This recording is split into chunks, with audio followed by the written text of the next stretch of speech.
When I say the word orcs to you, what are the first things that come to mind? For many, I suspect it is a mix of innumerable hordes, roaring engines, and primal war cries mixed with a never-ending thirst for war and violence. And you'd be right for the most part. However, do the words technological genius come to mind? How about master surgeon? Well, though it may not be the most obvious of associations, perhaps you should consider applying those terms to the greenskins, or at least some of them at any rate. Though orcish society is crude and perhaps even basic to outside observers, there are individuals within it who are seemingly innately blessed with unique abilities that can never be taught. They make up a specialist sect of society, and though their roles and quirks are diverse, they are known collectively as Oddboyz.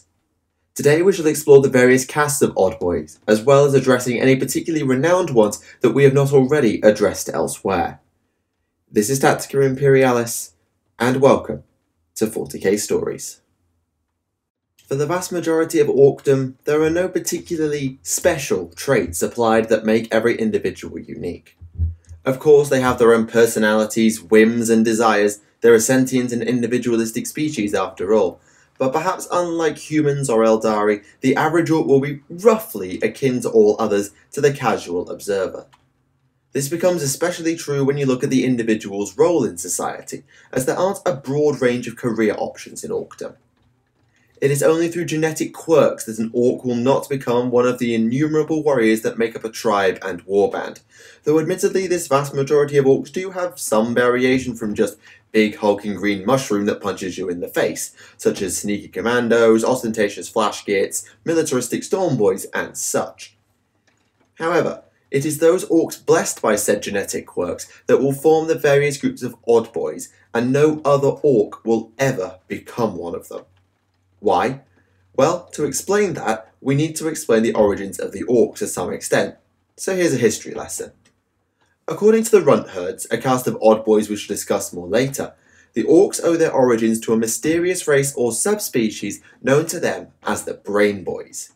This incredibly intelligent but now extinct group was said to be the driving force of the orc race, crafting the orcs and the Gretchen as defenders as well as specialists for certain tasks before being wiped out by some sort of plague. Whilst the legend is not perfect, it is believed to be broadly true, as the Brain Boys are likely a reference to none other than the Old Ones, who created the Krorks, who would later become the Orcs, during the war in Heaven against the Necrons, before going extinct due to the war and then to the Enslaver Plague. They coded the Krorks with unique artificial DNA that contains very special knowledge. Said knowledge will be passed down the generations, probably being diluted in some way if orc breeding works like that, and it is in effect this that creates the Oddboyz. As an orc matures, they will randomly begin to show signs of the traits that come to define an Oddboy. Obviously this is not the case for most orcs, who will simply become part of the innumerable horde of warriors for a life of head smashing and trying to become the big boss, for the most part. For the nascent Oddboy, however, things are different. They have a natural affinity, seemingly an innate understanding of whatever their specialist field will come to be. Though conducting interviews is rather difficult with greenskins, if you were to hold a casual conversation with an Oddboy, they would tell you their abilities are just in their blood, or otherwise that they just know what to do what they do. After all, there are no schools or academies in Orkdom, so they could hardly have been taught it. Either. Those artificial brain boy genetics do just make it happen. There's no other explanation for it really than it's just hard-coded into them. Once these traits have begun to show up, the Oddboy will gradually, if not immediately, assume a position in society that best fits their skill set.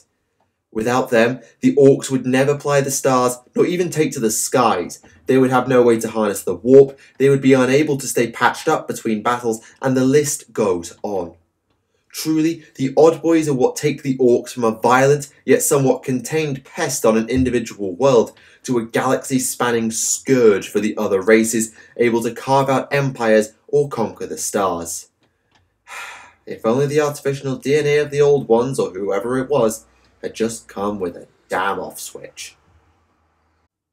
So now we know what an Oddboy is in several broad strokes and approximations, But there are several subgroups of Oddboy who all fill a different yet vital role. Perhaps the best known, some might say the most important too, are the Mechaniacs, better known as Mech Boys or simply just Mechs. These are the engineers of Orkdom, responsible for building almost everything. Weapons, armour, war machines, vehicles, potentially not housing though, since even a grot can do that. As mentioned earlier, they do not get taught how to do what they do, they just know instinctively how to bolt together a rifle or a vehicle like they were just born to do it, and to be fair, they probably were. However, this innate knowledge is certainly not uniform, nor do most Mech Boys have access to a wide range of workshops and tools to get their work done. Well, not all of them anyway. As a result, though their creations can often fulfill similar functions as weapons or tanks, almost no two are alike. Mechs are incessant tinkerers, always trying to improve upon their latest creation, and I doubt that any self-respecting mech would copy outright the design of a peer or rival without adding their own modifications to make it even better. And of course, the mech himself must have the shiniest of gear and the coolest custom kit. So when a mech enters battle, expect them to be armed to the teeth with crazy equipment, ranging from overcharged energy pistols to hulking suits of armour, teleport guns and everything in between.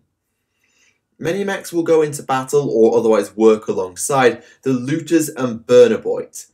The former are excellent sources of material to work with since they steal literally everything that is and isn't nailed down, whilst the flamethrowers of the latter can be great for slicing up metal or, I suppose, just providing heat for the forge. There are some Mech Boys who rise above their peers, gathering a following of acolytes and the like, and becoming favoured in the eyes of their bosses. These are known as Big Mechs, who can even lead entire armies to battle and are of course armed with even flashier gear.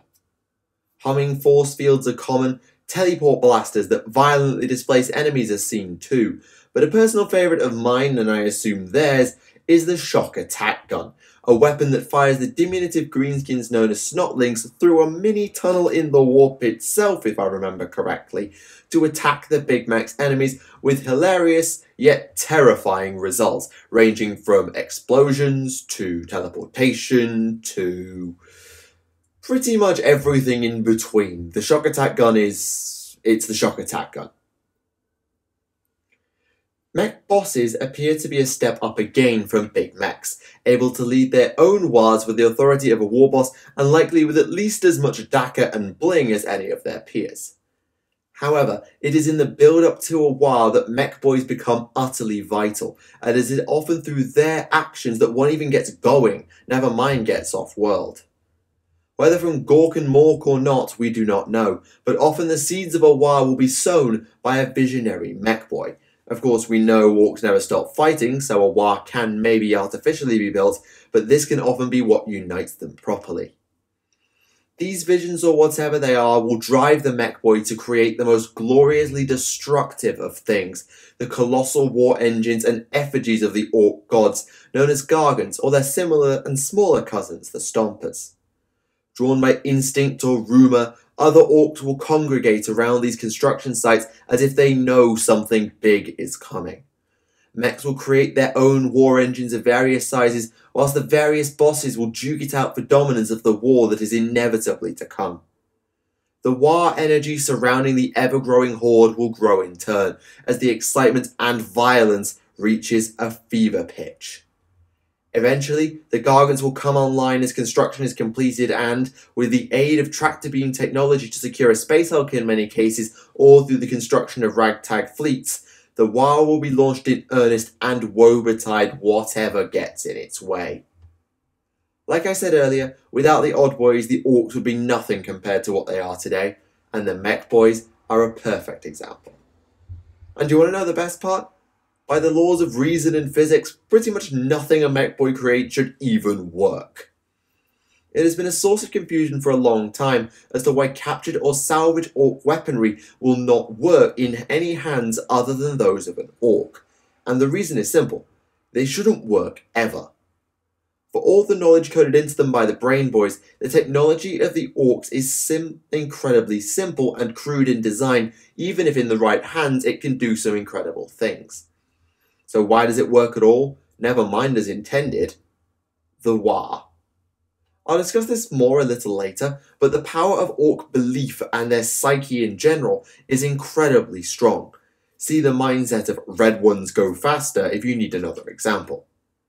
As a result, if enough Orks believe that a weapon will work, it will work, and the fact that a Mech Boy built it will only reinforce said belief and thus make the mech even more important.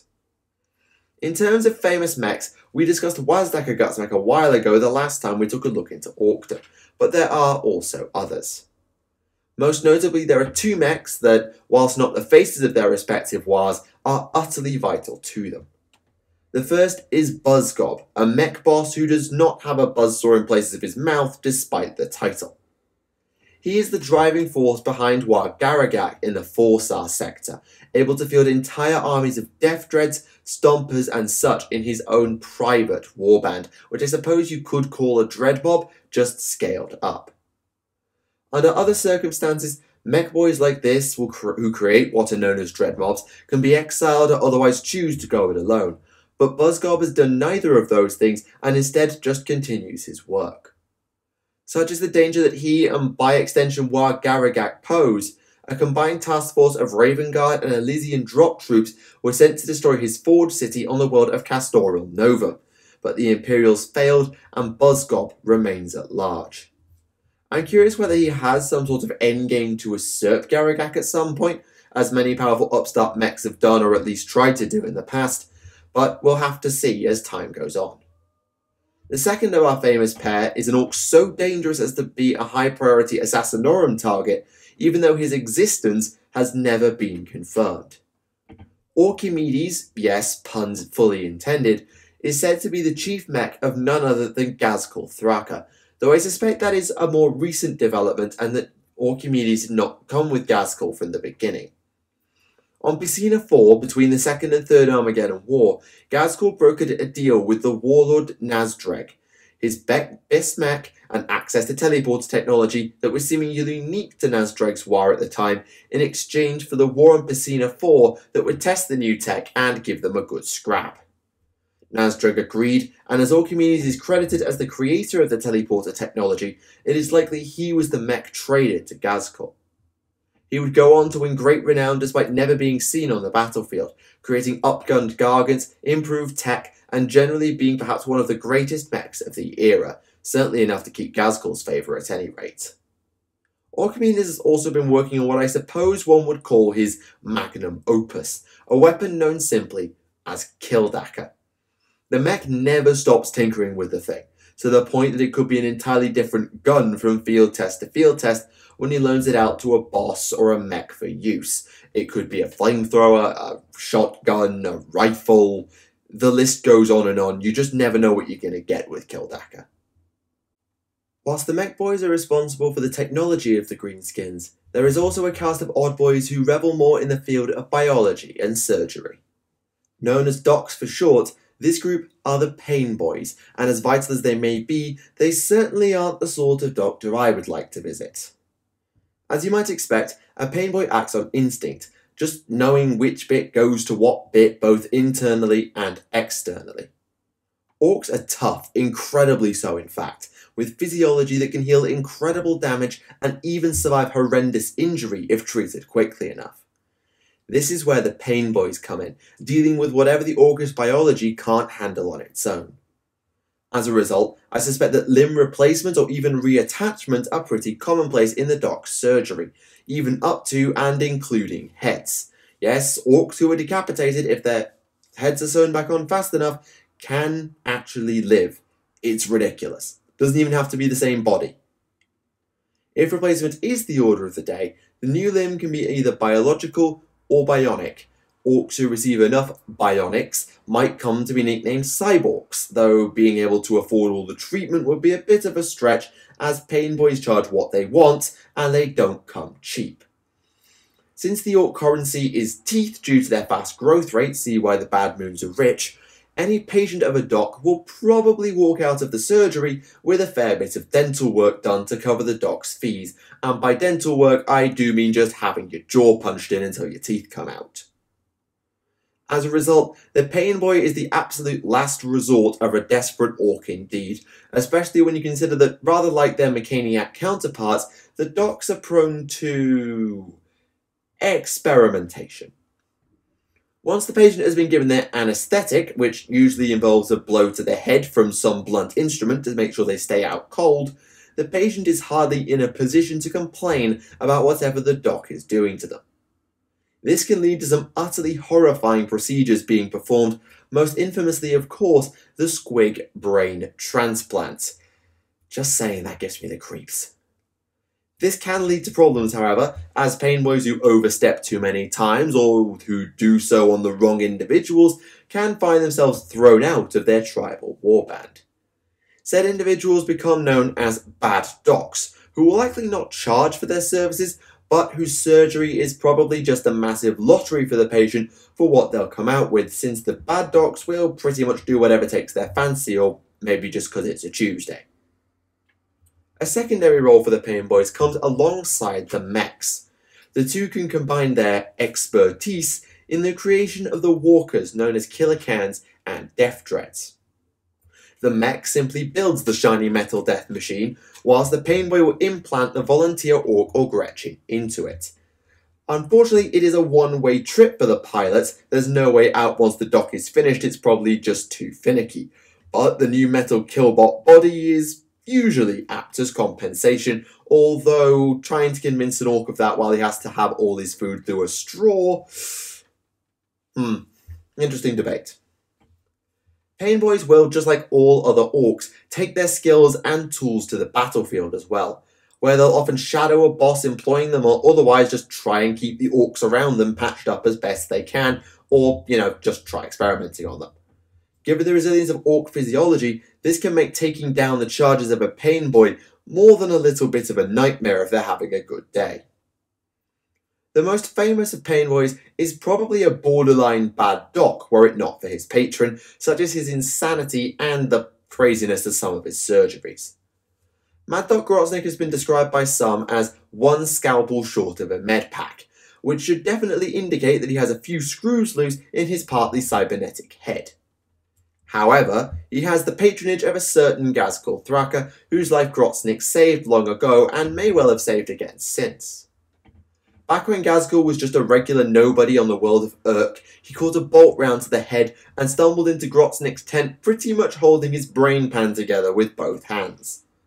The doc, whether truly mad at this time I'm unsure, sensed an opportunity, and he patched up the future prophet of the War with a shiny new cranium of adamantium.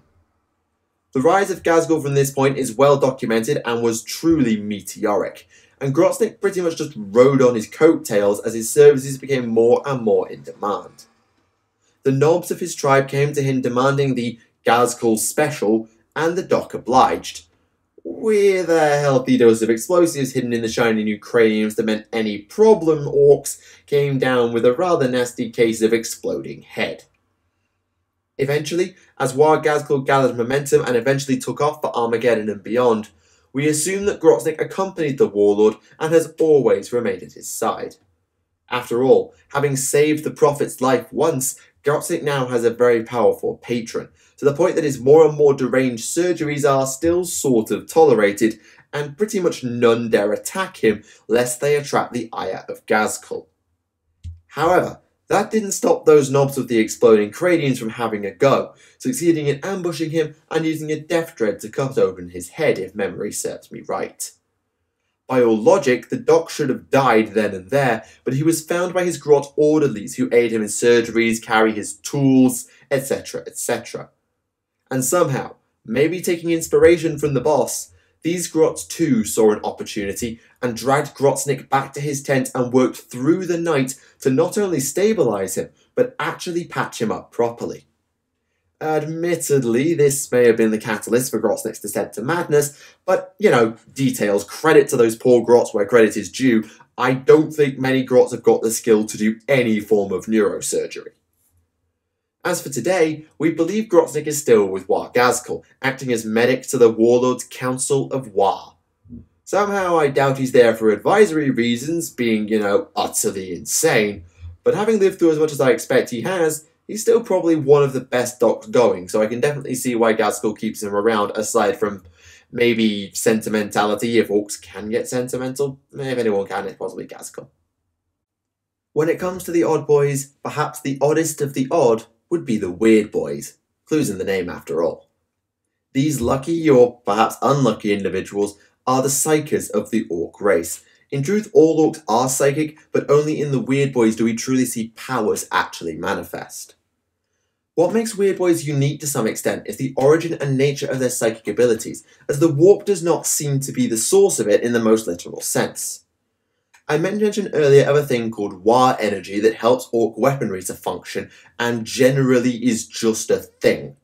This is, for want of a better description, a field generated by the orc that is amplified as more and more greenskins are in one place at any given time, and or when there's a bit more violence or rowdiness and such. Whilst this is normally a good thing, since more war energy helps hype things up and allow more ridiculous things to happen, it can be a nightmare for Weird Boys who are extremely sensitive to it. Merely being in the presence of other greenskins can cause the Weird Boy to suffer headaches and worse as the energy builds up to the point it must be discharged. Whilst even a rowdy game of dice or whatever is problematic, it becomes truly nightmarish amongst warbands or on the battlefield where excitement and war energy are of course at a peak. The problem is, the Weird Boys as a rule of thumb have absolutely no control over these things, unable to stop the energy buildup nor the extremely messy consequences ranging from exploding heads to vomiting up fire-like energy to causing all nearby guns to start firing at random. Not exactly convenient if it happens in the middle of town now, is it? And even on the battlefield it's probably not ideal. As a result, to prevent lots of exploding heads and the like, including their own, Weird Boys are kept away from other orcs in an isolated house with special minders.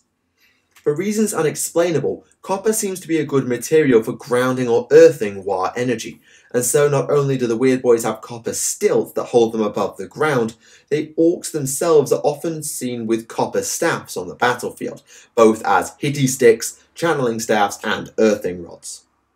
If forced out in public, either to see the boss or whatever else, they will always be accompanied by their aforementioned minders, as well as wearing bright clothing and even things such as bells to ward off nearby orcs from getting too close and causing a disaster or otherwise making the Weird Boy run off to stop the pain. You might wonder therefore, given the immense hassle they cause, why Weird Boys are kept around at all. And the answer is simple. If you can point the Weird Boy at the enemy when they unleash their powers, they can be devastating on the battlefield. Either willingly or not, a Weird Boy can become potentially pivotal in battle, even able to channel the war energy to imbue their allies with strength or even teleport them in some cases.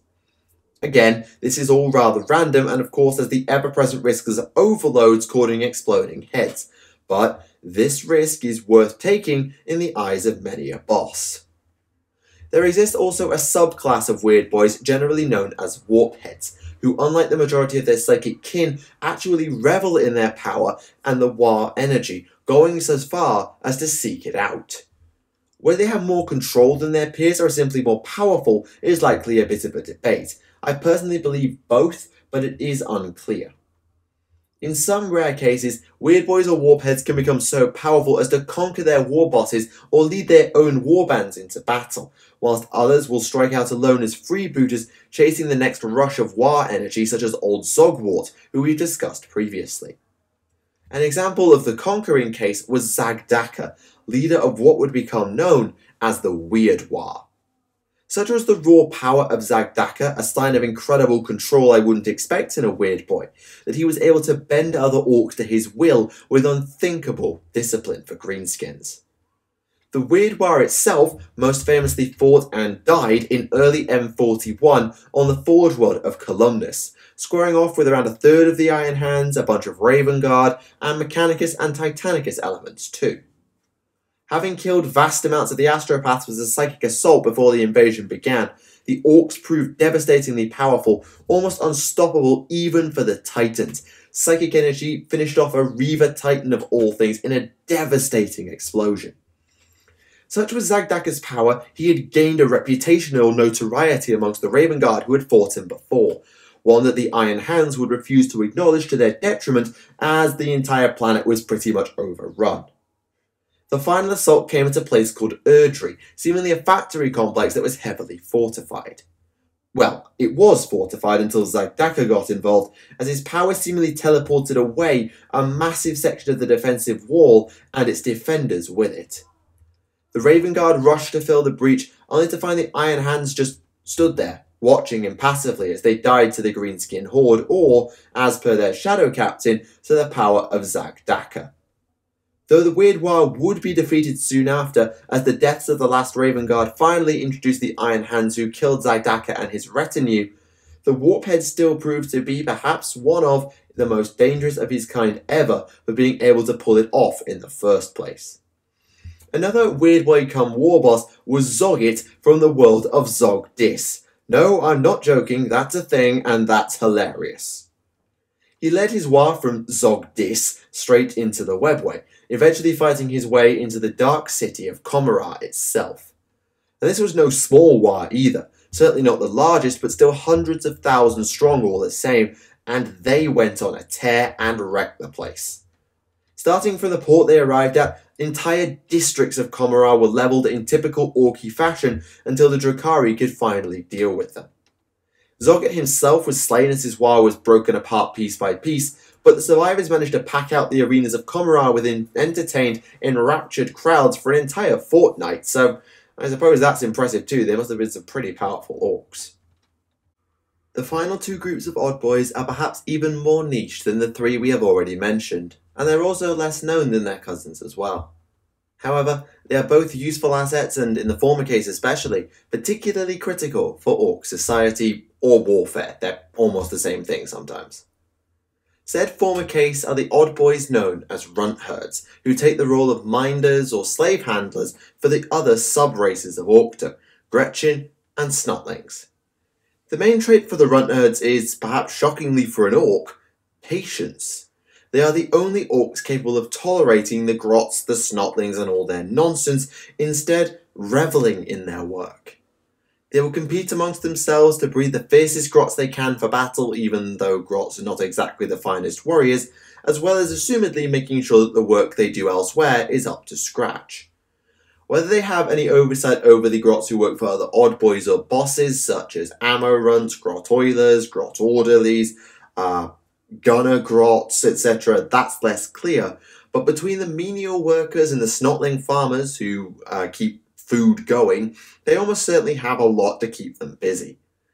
On the battlefield, the Runt Herds will shepherd their charges into battle for whatever purpose is necessary. Living carpet, mine clearance, artillery crew, the list goes on.